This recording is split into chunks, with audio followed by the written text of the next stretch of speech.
So there's a quick how-to on how to make these tiny piano hinges out of aluminum. This is about 009 or 10 thousandths lithoplate, very thin aluminum. You could also use a flashing aluminum. I think it's the same thickness. So I cut these blanks out, stacked together with a 1/8 inch carbide rip blade and a box joint jig. The depth, what I found works best, the depth is exactly 1/8, and that took a little bit wider cut than 1/8.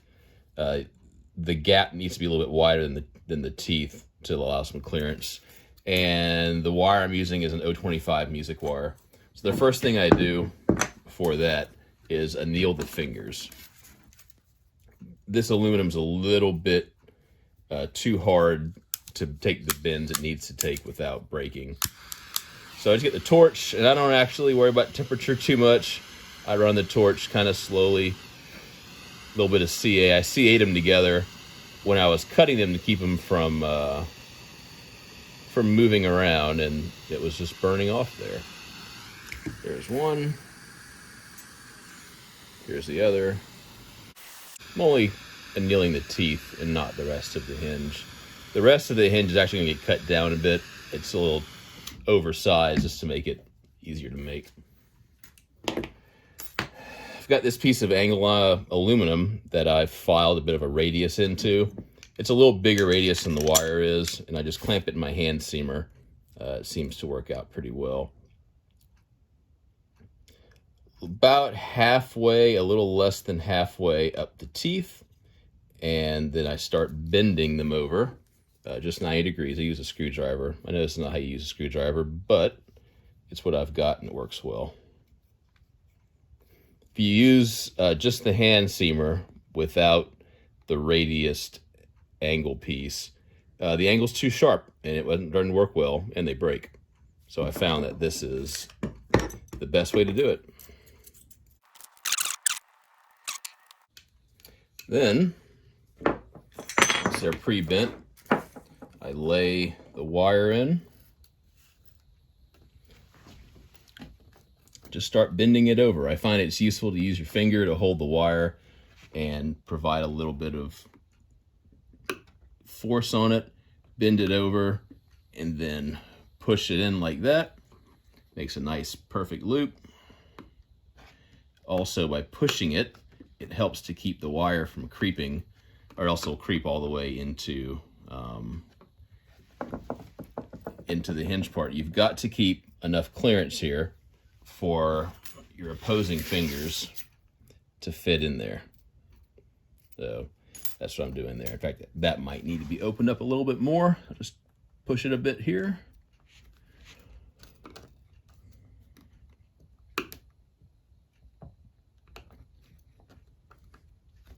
All right, I'll bring you back in whenever I've got the rest of these done.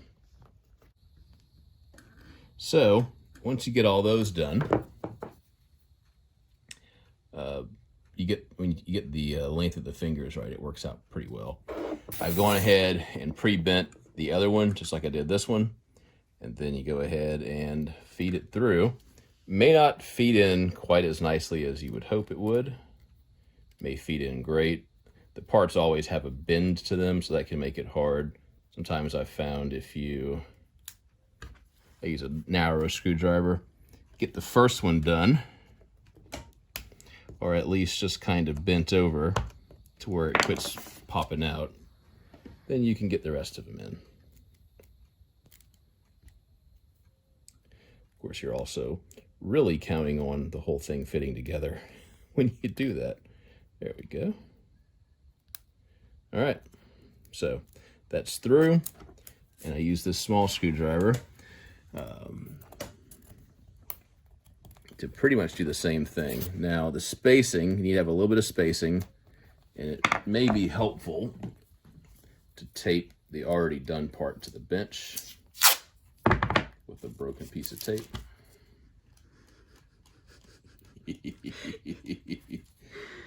Good job, Dad. Yeah, well. Yeah. Dad.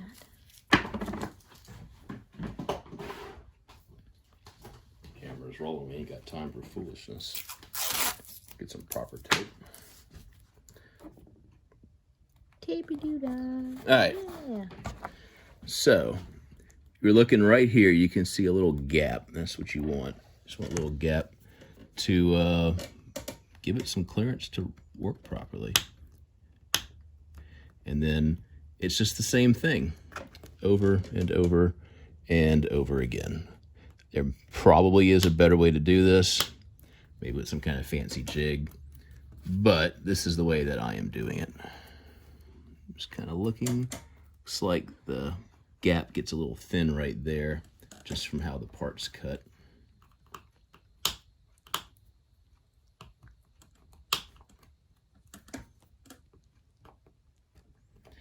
I bent these tabs maybe a little bit too high up on the tab, so what I'm having to do is go up underneath to get the bend started and then roll it over. Might do a couple at a time. Up underneath. And I'll bring you back whenever I get some more done. All right. Pull the tape off, see what we got. So I sight down it, just looking, you can see there's a good gap here. Gets a little tight right there. But how do they work? Well, it actually works surprisingly well. So I don't know that I'm gonna adjust anything.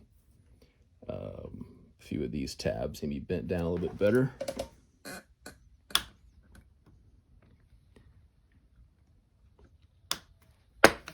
So I've also made them with the thinner litho plate. This is like, I believe it's 6,000s, and this is 9,000s. Let's see.